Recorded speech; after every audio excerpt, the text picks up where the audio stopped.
It's a mystery still looming over the Hampton Roads community. Prosecutors are disappointed with today's results. The district attorney wanted murder. He got manslaughter. Hey everyone, instead. Welcome back to my channel. My name is Amanda and I talk about all things true crime related. Please take a moment to like my video before we get into the case. It would really mean a lot to me and it really helps out my channel. All right, so in today's case, there aren't too many details, but I think it's still important to talk about it because a family out there is missing a son and a brother and they really just want answers.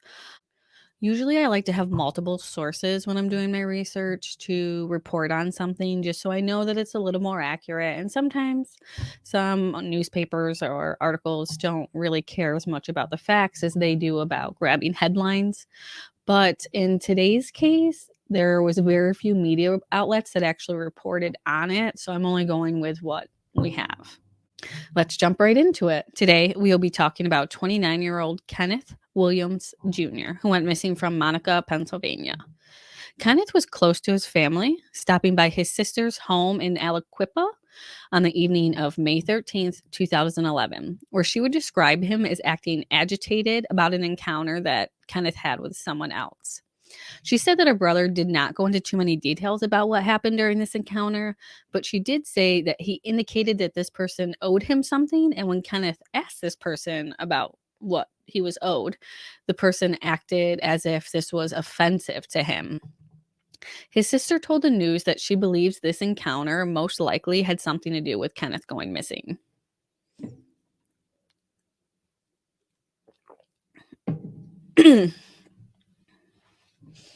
So while Kenneth was at his sister's home, she gave him some food and was able to calm him down a bit before he went to go visit their mother in Monica.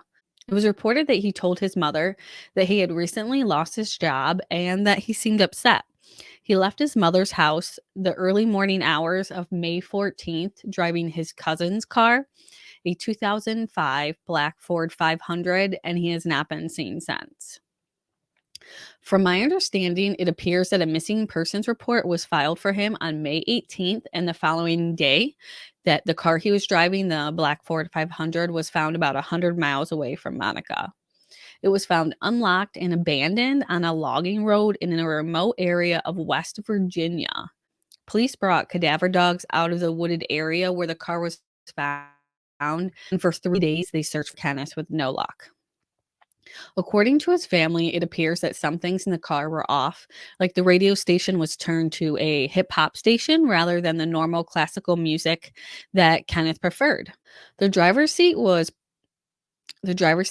also pushed pretty far forward, allegedly too far for someone of Kenneth's height of about 6 feet to even sit in the car. Also, there was a random milk carton found in the car, which isn't normal because Kenneth was reportedly lactose intolerant.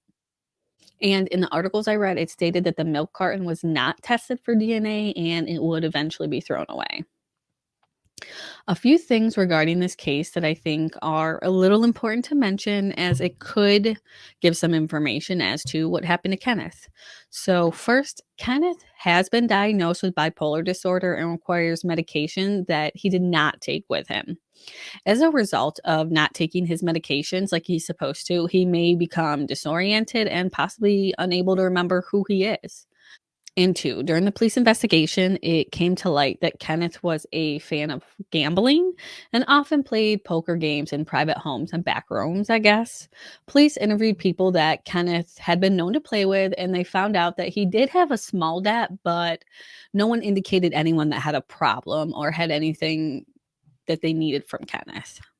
Police have found that there is no indication of foul play. However, there is no indication that he would just get up and leave either, citing the fact that Kenneth was so close to his family that this was a good reason why he would just not get up and leave. Kenneth has or had a license to carry a .40 caliber handgun, but that was also missing along with his wallet, the keys to the car, and his cell phone. There has been no digital footprint left by his phone to give any indication what happened to him. And unfortunately, that's really all that I could find. I will include some photos of Kenneth, but he would be about 40 years old now, and at the time of his disappearance, he is was African American, 6', 6'1", weighing between 140, 160 pounds. And he was last seen wearing a tan printed t-shirt, a dark color long sleeve flannel jacket, tan khaki pants, sneakers, and a black winter hat. If you have any information regarding this disappearance, please reach out to Beaver County Crime Stoppers with your tip at 724-774-2000. I do believe that there is a $5,000 reward, but I'm not 100% sure since I've only seen one article of this, and it was actually commenting that it was a $10,000 reward increase for a week in October. Not really sure. As I said, there's not too many news stations actually covering this case. And that wraps up that case. Please make sure to like this video. If you like it, please subscribe for more videos like this. And I kind of upload when I have a moment to record, so make sure to have your notifications on. Thank you for bearing with me as I work through all this technical stuff with my setup over here. I truly appreciate all of you that have made it this far. Please follow me on social media. My handles will be in the description boxes along with the links for all sources used in this case. You can also find ways to support the channel in the description box if you feel the desire to. Until the next video, please stay safe out there. The world can be a really ugly place.